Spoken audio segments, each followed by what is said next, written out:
ಪುಟಾಣಿಗಳೇ ನಮಸ್ಕಾರ. ಸ್ನೇಹಿತರೆ,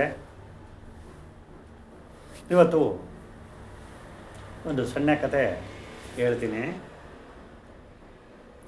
ನೀವೆಲ್ಲ ಈ ಸಣ್ಣ ಕತೆಗೆ ಲೈಕು ಕಮೆಂಟು ಕೊಡಿ ಅಂತ ಕೇಳ್ಕೊತಾ ಇದ್ದೀನಿ. ಕತೆನ ಶುರು ಮಾಡೋಣ. ಒಂದು ಕಾಡಿನಲ್ಲಿ ಒಂದು ಗುಹೆಯ ಮೇಲೆ ಒಂದು ಮರ ಇರ್ತದೆ. ಅಲ್ಲಿ ಹಲವಾರು ಕೋತಿಗಳು ಇರ್ತವೆ. ಅದೇ ಕಾಡಿಗೆ ಗುಹೆಯಲ್ಲಿ ಇದೆಯಲ್ಲ, ಆ ಗುಹೆಗೆ ಒಂದು ಹೊಸ ಸಿಂಹ ನರಿ ಜೊತೆಯಲ್ಲಿ ಅಲ್ಲಿಗೆ ಭೇಟಿ ಕೊಡುತ್ತೆ. ಆವಾಗ ಕೋತಿಗಳಿಗೆ ಎಲ್ಲಿಲ್ಲದ ಕೋಪ. ಈ ಸಿಂಹ ಬಂತು, ನಮಗೆ ಭಾಳ ತೊಂದರೆ ಆಗುತ್ತೆ, ಇದ್ಯಾತು ಬಂತಪ್ಪ ಈ ಸಿಂಹ ಅಂಥೇಳಿ ಮರದಲ್ಲಿದ್ದಂಥ ಕೋತಿಗಳು ಎಲ್ಲ ಕೆಳಗಡೆಗೆ ಇಳಿದು ಬರ್ತಾ ಇದ್ದಾವೆ. ಆವಾಗ ಕೋತಿಗಳು ಕೇಳ್ತವೆ, ಸಿಂಹರಾಜ ನೀನು ಇಲ್ಲಿಗೆ ಯಾಕೆ ಬಂದೆ ಅಂತ ಕೇಳುತ್ತೆ. ಅದಕ್ಕೆ ಸಿಂಹರಾಜ, ನಾನು ಬಂದಿರೋದು ಗುಹೆಗೆ, ನಿನ್ನ ಹತ್ರ ಬಂದಿಲ್ಲ, ನಾನು ಹೋಗಿ ಕೆಲಸ ನೋಡ್ಕೊಳ್ಳಿ ಹೋಗಿ ಅಂತ ಹೇಳುತ್ತೆ. ಅದಕ್ಕೆ ನರಿ ಏನತ್ತೆ, ನಮ್ಮ ಸಿಂಹ ಇರೋದು ಗುಹೆಯಲ್ಲಿ, ಇಷ್ಟಕ್ಕೂ ನಿಮಗೇನು ತೊಂದ್ರಿ, ನೀವಿರೋದು ಮರದ ಮೇಲೆ, ಹೋಗಿ ಅಂತ ಹೇಳುತ್ತೆ. ಅದಕ್ಕೆ ಕೋತಿಗಳು, ಸಿಂಹರಾಜ ನಿಮ್ಮ ತಪ್ಪು ತಿಳ್ಕೊಂಡಿದ್ದೀರಿ, ನಾನು ಹೇಳೋದು ಹಂಗೆಲ್ಲ, ನಾವು ಚೇಷ್ಟೆ ಮಾಡೋದು ಜಾಸ್ತಿ, ಆ ಚೇಷ್ಟೆಯಿಂದ ನಿಮಗೆ ತೊಂದರೆ ಆದರೂ ಆಗ್ಬೋದು, ಅದಕ್ಕೋಸ್ಕರ ನೀವು ಈ ಗುಹೆ ಬಿಟ್ಟು ಹೊರಗಡೆ ಹೋದರೆ ಅನುಕೂಲ ನಮಗೆ ಅಂತ ಕೇಳುತ್ತೆ. ಅದಕ್ಕೆ ಸಿಂಹ ಹೇಳ್ತದೆ, ನಾನೇ ಎಲ್ಲಿಗೆ ಹೋಗಲಿ, ಈ ಗುಹೆ ಇರೋದು ಸಿಂಹದ ಗುಹೆಗೆ ಸಿಂಹ ಬರ್ತದೆ, ನಿಮಗೆ ತೊಂದ್ರಿ, ಹೋಗಿ ಯಾರ ಎದುರುಗಡೆ ಮಾತಾಡ್ತಿದ್ದೀರ ನೀವು ನಿಂತ್ಕೊಂಡು, ನನ್ನ ಎದುರುಗಡೆ ನಿಂತ್ಕೊಂಡು ಮಾತನಾಡೋ ಸೊಕ್ಕ ನಿಮಗೆ, ಹೋಗಿ ಮರದ ಮೆಕ್ಕೆ ಅಂತೇಳಿ ಗದರಿಸ್ಬಿಡುತ್ತೆ. ಆಯಿತು, ಕೋತಿಗಳೆಲ್ಲ ಏನು ಮಾಡ್ತಾವೆ, ಮರು ಮಾತಿಲ್ಲದೆ ಮರದ ಮೆಕ್ಕೆ ಹತ್ಕೊಂಡು ಹೋಗ್ತಾ ಇದ್ದಾವೆ. ಹೋಯ್ತಾ ಕೋತಿಗಳು ಮಾತನಾಡ್ಕೊತಾ ಇದ್ದಾವೆ. ಸಿಂಹರಾಜ ನಮಗೆ ಸ್ಪಂದಿಸ್ನಿಲ್ಲ, ಈ ಸಿಂಹನ ಹೇಗಾದ್ರೂ ಮಾಡಿ ಖಾಲಿ ಮಾಡಿಸ್ತೀವಿ ನೋಡ್ಕೊ ಅಂದ್ಬಿಟ್ಟು ಹೇಳಿ ಎಲ್ಲ ಕೋತಿಗಳು ಮಾತನಾಡ್ಕೊಂಡು ಮರದ ಮೇಲಕ್ಕೆ ಹೋಗಿ ಕೂತ್ಕೋತವೆ. ಆಗ ಮಾಮೂಲಿ ಎಂದಿನಂತೆ ಸಿಂಹರಾಜ ಗುಹೆಯ ಮುಂಭಾಗದಲ್ಲಿ ಕೂತಿರ್ತದೆ. ಅದನ್ನು ಕೋತಿಗಳು ಮರದ ಮೇಲಿಂದ ನೋಡ್ಕೋತವೆ. ಒಂದು ದಪ್ಪ ಬಂಡೆಯನ್ನು ತಳ್ಕೊಂಡು ಬಂದು ಮೇಲ್ಗಡೆಯಿಂದ ಕೆಳಗಡೆ ಸಿಂಹ ಕೂತಿತ್ತಲ್ಲ ಅಲ್ಲಿಗೆ ತಳ್ಳಿ ಬಿಟ್ಟುಬಿಡ್ತದೆ. ಅದೃಷ್ಟವಶಾತ್ ಸಿಂಹಕ್ಕೆ ಬಂಡೆ ಬೀಳಲಿಲ್ಲ, ಮಿಸ್ ಆಯಿತು. ಹಾಗೂ ಏನು ಸಿಂಹ ಏನು ಕೇಳಲಿಲ್ಲ. ಆವಾಗ ಸಿಂಹ ನರಿಗೆ ಹೇಳುತ್ತೆ, ನೋಡು ನರಿ, ನಾನು ಇಲ್ಲಿ ಊಟ ಮಾಡ್ಕೊಂಡು ನದಿಗೆ ಹೋಗಿ ನೀರು ಕುಡಿಯೋದು, ಕೈ ತೊಳೆಯೋದು ನನಗಿಷ್ಟ ಇಲ್ಲ. ಆದ್ದರಿಂದ ನೀನು ಒಂದು ಮಡಿಕೆಯಲ್ಲಿ ತಂದು ಈ ಗುಹೆ ಮುಂಭಾಗ ಇಡಬೇಕು. ನಾನು ಗುಹೆ ಒಳಗಡೆ ಊಟ ಮಾಡ್ಕೊಂಡು ಇಲ್ಲಿ ನೀರು ಕುಡ್ಕೊಂಡು ಇಲ್ಲೇ ಕೂತ್ಕೊಳ್ಳೋಕೆ ಅನುಕೂಲ ಆಗುತ್ತೆ ಅಂತ ನರಿಗೆ ಹೇಳುತ್ತೆ. ಆವಾಗ ನರಿ, ಸರಿ ಸಾಹೇಬ್ರೆ, ನಾನು ಮಡಿಕೆಯಲ್ಲಿ ನೀರು ತಂದು ಇಡ್ತೀನಿ ಅಂದ್ಬಿಟ್ಟು ಹೇಳಿ ಹೊಂಟು ಬಿಡ್ತದೆ. ಮತ್ತು ಅದೇ ರೀತಿ ಮಡಿಕೆಯಲ್ಲಿ ನೀರು ತಂದು ಇಟ್ಟಿರುತ್ತೆ. ಈ ಕೋತಿ ಚೇಷ್ಟೆ ಬುದ್ಧಿಯಲ್ಲಿ ಯಾರಿಗೆ ಗೊತ್ತು? ಈ ಕೋತಿಗಳು ನೋಡ್ತವೆ, ಇಲ್ಲಿ ಕುಡಿಲಿಕ್ಕೆ ನೀರು ಹಿಡ್ದೇ ಹೋದರೆ ಸಿಂಹ ಎತ್ತಗರು ಬೇರೆ ಕಡೆ ಹೊಂಟೋಗ್ಬಿಡುತ್ತೆ ಅಂತೇಳಿ ಲೆಕ್ಕಾಚಾರ ಹಾಕೊಂಡು ಕೋತಿಗಳೆಲ್ಲ ಮರದಿಂದ ಕೆಳಗಡೆ ಇಳಿತವೆ. ಇಳಿದ್ಬಿಟ್ಟು ಒಂದು ಬೊಂಬು ತಂದು ಆ ಮಡಕೆ ಒಳಗಡೆ ಬೊಂಬಾಕಿ ಊದ್ಬಿಟ್ಟು ನೀರನ್ನೆಲ್ಲ ಕಡಿಸ್ಬಿಡ್ತದೆ. ಪುನಃ ಕಡಿಸ್ಬಿಟ್ಟೋಗಿ ಮರದ ಮೇಲೆ ನಾನಲ್ಲ ಗಾಂಧಾರಿ ಅಂತೇಳಿ ಮರದಲ್ಲೋಗಿ ಕೂತ್ಕೊಳ್ಳುತ್ತೆ. ಆಗ ಸಿಂಹರಾಜ ಊಟ ಮಾಡ್ಕೊಬಂದು ನೀರು ಕುಡಿಬೇಕಲ್ಲ, ಒಳಗಡೆ ಊಟ ಆಯಿತು, ಕೆಳಗಡೆ ಈಚೆಗಡೆ ನೀರು ಕುಡಿಬೇಕಲ್ಲ, ಬಂದು ನೋಡುತ್ತದೆ ನೀರು ಮಡಕೆನಲ್ಲಿ ಇಲ್ಲ. ಆಗ ಸಿಂಹರಾಜ ನರಿನ ಕೂಗುತ್ತೆ. ನರಿ ಬಂದೆ ಯಜಮಾನ ಅಂದ್ಬಿಟ್ಟು ಓಡಿ ಬರ್ತದೆ. ಯಾಕಂದರೆ ಅದು ಸಿಂಹದ ಸೆಕ್ರೆಟ್ರಿ ನರಿ. ನಾನು ಹೇಳಿದ ಕೆಲಸ ಯಾಕೆ ಮಾಡಲಿಲ್ಲ, ಮಡಕೆನಲ್ಲಿ ನೀರಿಡು ಅಂತ ಹೇಳಿದ್ದೆ, ಆದರೆ ನೀನು ನೀರು ಯಾಕೆ ಇಟ್ಟಿಲ್ಲ ಅಂತ ಕೇಳುತ್ತೆ. ಅದಕ್ಕೆ ನರಿ, ಯಜಮಾನ್ರೆ ಮಡಕೆನಲ್ಲಿ ನಾನು ನೀರಿಟ್ಟಿದ್ದೆ ಅಂತ ಹೇಳುತ್ತೆ. ಅದಕ್ಕೆ ಸಿಂಹ, ಮಡಕೆಲಿರೋ ನೀರು ಎಲ್ಲಿಗೋಯ್ತು ಹೋಗೋದ್ರೆ ಅಂತ ಜೋರಾಗಿ ಗದರಿಸುತ್ತೆ. ಆವಾಗ ಬಿಸಿಲಿಗೆ ಆರೋಗ್ಯ ಇರಬೇಕು ಯಜಮಾನ್ರೆ, ನಾಳೆಯಿಂದ ಒಂದು ಸ್ವಲ್ಪ ಹೆಚ್ಚಿಗೆ ತರ್ತೀನಿ, ತಂದಿಡ್ತೀನಿ ಬಿಡಿ ಅಂತೇಳಿ ಸುಮ್ಮನಿಗಾಯ್ತವೆ. ಮತ್ತು ಏನೇನಂತೆ ಬೆಳಕು ಕರೀತದೆ. ಈ ನರಿ ಮಡಕೆ ತಗೊಂಡೋಗಿ ನೀರು ತಂದು ತುಂಬ ಇಡುತ್ತದೆ. ಇದನ್ನು ನೋಡ್ಕೊಂಡಿದ್ದಂಥ ಕೋತಿಗಳು ಮರದ ಮೇಲೆ ಅದೇ ಬೊಂಬ ತಂದುಬಿಟ್ಟು ಮಡಕೆ ಒಳಗಡೆ ಇಟ್ಬಿಟ್ಟು ಊದ್ಬಿಟ್ಟು ನೀರನ್ನೆಲ್ಲ ಖಾಲಿ ಮಾಡಿಸ್ಬಿಡ್ತದೆ. ಆ ನೀರು ಬೆಟ್ಟದ ಮೇಲ್ಗಡೆಯಿಂದ ಹರಿದು ಕೆಳಗಡೆ ಗುಂಡಿ ಬೀಳ್ತಾ ಇದೆ. ಸರಿ, ಮತ್ತೆ ಸಿಂಹ ಒಳಗಡೆ ಊಟ ಮಾಡ್ಕೊಂಡು ನೀರು ಕುಡಿಯೋಕ್ಕೆ ಬರ್ತದೆ. ಆವತ್ತು ನೀರು ಇಲ್ಲ. ಆಗ ನರಿನ ಕರೆದುಬಿಟ್ಟು ಕೇಳುತ್ತೆ, ಸೆಕ್ರೆಟ್ರಿ, ನೀರು ಯಾಕಿಟ್ಟಿಲ್ಲ? ನಿನಗೆ ಬತ್ತ ಸೋಮಾರಿತನ ಜಾಸ್ತಿ ಆಯಿತು, ನೀರು ಹಿಡಿಬೇಕು ಅಂತ ಗೊತ್ತಿಲ್ಲ ನಿನಗೆ ಅಂಥೇಳಿ ಗದರಿಸುತ್ತೆ.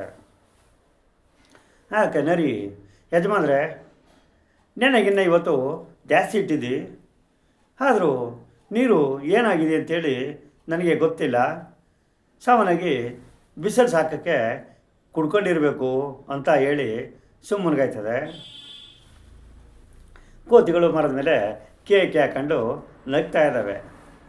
ನಾವು ಚೇಷ್ಟೆ ಮಾಡ್ತಾಯಿದ್ದೀವಿ, ನರಿ ಬೈಸ್ಕೊತಾ ಇದೆ ಅಂತ. ಆವಾಗ ಸಿಂಹ ಹಿಂಗೋಗಿ ಹಂಗೆ ಬೇಟೆಯಾಡ್ಕೊಂಡು ಗುಹೆಗೆ ಬಂತು. 1-2-3 ನಿಮಿಷದಲ್ಲೇ ಬೇಟೆಯಾಡ್ಕೊಂಡು ಬಂದ್ಬಿಟ್ಟಿದೆ. ಈ ಕೋತಿಗಳು ಮರದ ಮೇಲೆ ಕೂತ್ಕೊಂಡು ನೋಡ್ತಾ ಇದ್ದಾವೆ. ಅಲ್ಲ, ಸಿಂಹರಾಜ ಈಗೋಯ್ತು, ಇಷ್ಟು ಬೇಗ ಬೇಟೆ ಬಂತಲ್ಲ, ಎಷ್ಟು ಸ್ಪೀಡಲ್ಲಿ ಇವತ್ತು ಬೇಟೆ ಬಂದಿದ್ದು ಅಂತೇಳಿ ಅದಕ್ಕೆ ಒಂದು ಎಲ್ಲ ತಲೆ ಒಳಗೆ ಹುಳ ಬಿಟ್ಕೊಂಡಿದ್ದಾವೆ. ಈ ಕಡೆ ನರಿ ನೀರು ತಗೊಬಂದು ಇಟ್ಬಿಟ್ಟು ಇದು ಎಲ್ಲೂ ಕೂತ್ಕೊಂಡಿಲ್ಲ. ಸಿಂಹದ ಗುಹೆಯ ಬಾಗಿನಲ್ಲಿ ಸಿಂಹ ಮತ್ತು ನರಿ ಎರಡನ್ನೂ ಜೊತೆಗೆ ಕೂತ್ಕೊಂಡು ನೋಡ್ತಾ ಇದ್ದಾವೆ. ಆಗ ಎಂದಿನಂತೆ ಮಾಮೂಲಿ ಕೋತಿಗಳೆಲ್ಲ ಮರದಿಂದ ಕೆಳಗೆ ಇಳಿದ್ಬಿಟ್ಟು ಬೊಂಬನ ಮಡಕೆ ಒಳಗೆ ಇಟ್ಬಿಟ್ಟು ನೀರನ್ನು ಊದಿ ಆಚೆ ಕಡಿಸ್ಬಿಟ್ಟು ಸುರಿಸ್ತಾ ಆ ನೀರು ಹೋಗಿ ಬೆಟ್ಟದ ಕೆಳಗಡೆ ಒಂದು ಪಾಳ ಜಾಗಕ್ಕೆ ಹೋಗಿ ಬಿದ್ದು ಸುರಿತಾ ಇದೆ. ಇಲ್ಲಿ ಸುರಿಯುವಂಥ ನೀರು ಸುರಿತೈತಲ್ಲ ಕೋತಿಗಳು, ಅದನ್ನು ನರಿ ಸಿಂಹನಿಗೆ ತೋರಿಸ್ತಾ ಇದೆ. ನೋಡಿ, ನಾನು ನೀರಿಟ್ಟರೆ ಕೋತಿಗಳು ಬಂದು ಈ ಥರ ಮಾಡ್ತಾಯಿದ್ದಾವೆ, ನೀವು ಯಾಕೆ ಕೇಳ್ತಾ ಇಲ್ಲ ಅಂತ ನರಿ ಸಿಂಹನ ಕೇಳ್ತಾ ಇದೆ. ಅದಕ್ಕೆ ಸಿಂಹ, ನಾನು ನೋಡಿದೆ, ನಾನು ಅದನ್ನು ಕೇಳೋದಿಲ್ಲ, ಮುಂದೆ ಅದಕ್ಕೆ ಮಾರಿ ಹಬ್ಬ ಅಂದ್ಬಿಟ್ಟು ಹೇಳಿ ಸುಮ್ಮನಿಗಾಯ್ತದೆ. ಈ ಕೋತಿಗಳಿಗೆ ಇನ್ನಷ್ಟು ಟೆನ್ಷನ್ ಆಗೋಯ್ತು. ಆವಾಗ ಮಾಮೂಲಿ ಇನ್ನೊಂದು ದಿನ ನರಿ ನೀರನ್ನು ಮಡಕೆಯಲ್ಲಿ ತಂದು ಇಡ್ತಾ ಇದೆ. ಆವಾಗ ಕೋತಿಗಳು ಎಲ್ಲ ಇಳಿದು ಮಡಕೆ ಒಳಗಡೆ ಬೊಂಬು ಹಾಕ್ಬಿಟ್ಟು ನೀರು ಕಡಿಸ್ತಾ ಇದೆ. ಆ ನೀರು ಹೋಗಿ ಕೆಳಗಡೆ ಗುಂಡಿಗೋಗಿ ಬೀಳ್ತಾ ಇದೆ. ಆಗ ಕೋತಿಯೊಂದು ನೀರು ಕಡಿಸೋ ಟೈಮಲ್ಲಿ ಗುಹೆ ದಿಕ್ಕೆ ತಿರುಗಿ ನೋಡುತ್ತೆ. ಅಲ್ಲಿ ಸಿಂಹ ಮತ್ತು ನರಿ ಎರಡೂ ಇವರು ನೀರನ್ನ ಸುರಿತಾ ಇರೋದನ್ನು ನೋಡ್ತಾ ಇರ್ತವೆ. ಕೋತಿಗಳಿಗೆ ಹೆದರಿಕೆ ಆಗೋಯ್ತು. ಸಿಂಹರಾಜ ನಮ್ಮನ್ನು ಈ ಸರಿ ಬಿಡಲ್ಲ, ಬಡ್ದಾಕ್ಬಿಡ್ತೆ ಅಂತ ತಿಳ್ಕೊಂಡು ಹೆದರ್ಕೊಂಡು ಅರ್ಧಂಬರ್ಧ ಬಿಟ್ಬಿಟ್ಟು ಮರದ ಮೇಲೆ ಹತ್ಬಿಟ್ಟು ಕೂತ್ಕೊಂಡ. ಆವಾಗ ಇವೆಲ್ಲ ಗುಂಪು ಕಟ್ಟಿ ಮಾತಾಡ್ಕೋತಾ ಇದ್ದಾವೆ ಕೋತಿಗಳು. ಸಿಂಹರಾಜ, ನರಿ ಎರಡೂ ಗುಹೆ ಒಳಗಡೆ ಇದ್ದಾವೆ. ಆಗ ಕೋತಿಗಳೆಲ್ಲ ಗುಂಪು ಕಟ್ಕೊಂಡು ಬಂದ ಸಿಂಹರಾಜನ ಬಳಿ. ಸಿಂಹರಾಜ ಏನು ಬಂದರೆ ಅಂತ ಗದರಿಸುತ್ತೆ. ಆಗ ಕೋತಿಗಳೆಲ್ಲ, ನೋಡಿ ಮಹಾರಾಜರೇ, ನಾವು ನಿಮಗೆ ಸುಮಾರು ಸಾರಿ ತೊಂದರೆ ಕೊಡ್ತಾಯಿದ್ದೀವಿ, ನೀವು ಏನೂ ಕೇಳ್ತಾ ಇಲ್ಲ. ಯಾಕೆ ಕೇಳ್ತಾ ಇಲ್ಲ ಅಂಥೇಳಿ ನಮ್ಮೆಲ್ಲರ ತಲೆ ಬಿಸಿಯಾಗಿದೆ ಅಂತ ಕೋತಿಗಳು ಸಿಂಹಗೆ ಹೇಳುತ್ತೆ. ಅದಕ್ಕೆ ನಾನೇನು ಮಾಡಬೇಕಾಯಿತು ಅಂತ ಸಿಂಹ ತಮಾಷೆಗೆ ಮಾತನಾಡ್ತದೆ. ಅಲ್ಲ ಮಹಾರಾಜರೇ, ನೀವು ಕುಡಿಲಿಕ್ಕೆ ನರಿಗೆ ಹೇಳಿ ನೀರು ಇಡಿಸ್ತಾ ಇದ್ದೀರಿ, ನಾವು ಅದನ್ನು ಬಂದು ಬೊಂಬಾಕ್ಬಿಟ್ಟು ನೀರನ್ನೆಲ್ಲ ಖಾಲಿ ಮಾಡಿಸ್ತಾ ಇದ್ದೀವಿ, ನಿಮಗೆ ಅದು ತೊಂದರೆ ಆಗಲಿಲ್ವೇ ಅಂತ ಕೋತಿಗಳು ಸಿಂಹಕ್ಕೆ ಕೇಳ್ತವೆ. ಅದಕ್ಕೆ ಸಿಂಹ ಹೇಳ್ತದೆ, ಅದು ನಿಮ್ಮಿಂದ ನನಗೆ ಲಾಭ ಅಂತ ಹೇಳುತ್ತದೆ. ಅದಕ್ಕೆ ಕೋತಿಗಳು, ನಮ್ಮಿಂದನಾ, ನಿಮಗೆನಾ, ನಿಮಗೆಂತ ಲಾಭ ಅಂತ ಆಶ್ಚರ್ಯವಾಗಿ ಕೇಳ್ತಾ ಇದೆ. ಅದಕ್ಕೆ ಸಿಂಹ ಹೇಳ್ತದೆ, ನರಿ ನೀರನ್ನು ತಂದು ಮಡಿಕೆಯಲ್ಲಿ ಇಡ್ತಾಯಿತ್ತು, ನೀವೇನು ಮಾಡ್ತಿದ್ರಿ, ಬೊಂಬ್ ಹಾಕ್ಕೊಂಡು ಮಡಿಕೆ ಒಳಗೆ ಬಿಟ್ಟು ನೀರನ್ನೆಲ್ಲ ಕೆಳಗಡೆ ಸುರಿತಾಯಿದ್ರಿ. ಆ ನೀರು ಬೆಟ್ಟದಿಂದ ಕೆಳಗಡೆಗೆ ಹರಿದು ಅಲ್ಲಿ ಎಲ್ಲ ತ್ಯಾವಾಗಿತ್ತು. ಅಲ್ಲಿ ಹೇರಳವಾಗಿ ಹುಲ್ಲು ಬೆಳೆದಿದೆ. ಹುಲ್ಲು ತಿನ್ನೋಕ್ಕೋಸ್ಕರ ಜಿಂಕೆ, ಮೊಲ, ಜಿರಾಫೆ ಇತ್ಯಾದಿ ಪ್ರಾಣಿಗಳೆಲ್ಲ ಅಲ್ಲಿಗೆ ಬರ್ತವೆ. ಅವು ಬಕ್ಕಂಡು ಹುಲ್ಲು ಮೇಯ್ದ ಟೈಮ್ನಲ್ಲಿ ನಾನು ಬೆಟ್ಟದಿಂದ ಕೆಳಗೆ ಇಳಿದು ಒಂದು ಶಿಕಾರಿನ ಮಾಡ್ಕೊಂಡು ಹಿಂಗೋಗಿ ಹಂಗೆ ಬಂದ್ಬಿಡ್ತೀನಿ, ನೀವು ನಾನು ಶಿಕಾರಿ ಮಾಡ್ಕೊಬರೋದನ್ನು ನೋಡಿದಿರಲ್ವಾ ಅಂತ ಕೇಳ್ತಾ ಇದೆ.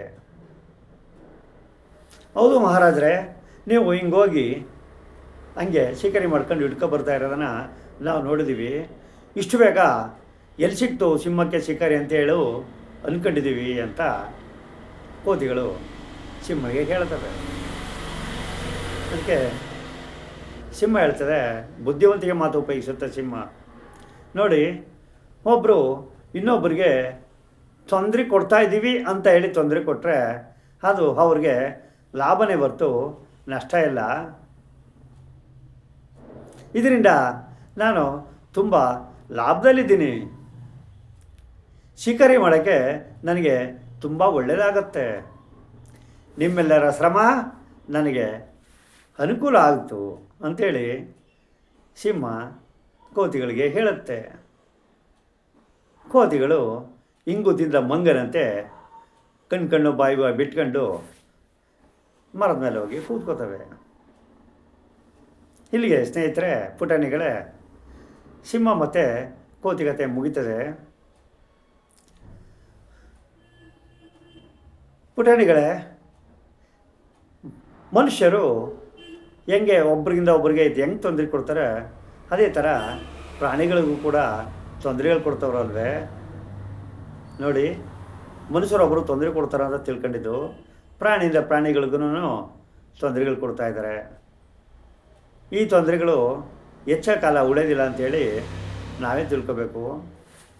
ಮತ್ತೆ ಸಿಗೋಣ ಮುಂದಿನ ಕಥೆಯೊಂದಿಗೆ. ನಮಸ್ಕಾರ.